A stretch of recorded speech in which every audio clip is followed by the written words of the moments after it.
Mithilavadi party आ MSU संयुक्त रूप सँ करत दलित पिछड़ा संवर्धन यात्रा।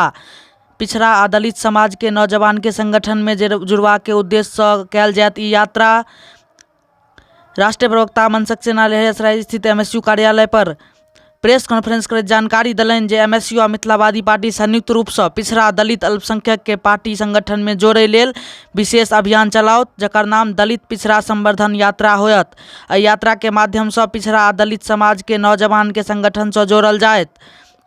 एहि संबंध में विशेष जानकारी दैत यात्रा के कोषाध्यक्ष नवीन सहनी की कहला विस्तृत रूप सँ सुनैत छी।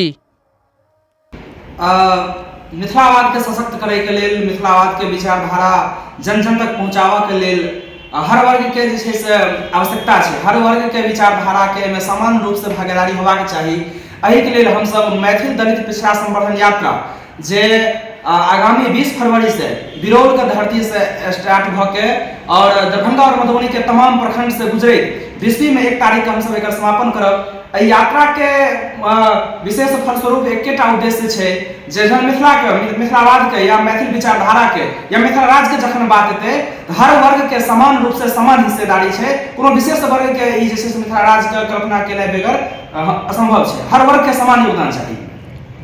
अहाँक नाम? नवीन सहनी, प्रखंड अध्यक्ष, बिरौल मिथिला स्टूडेंट यूनियन।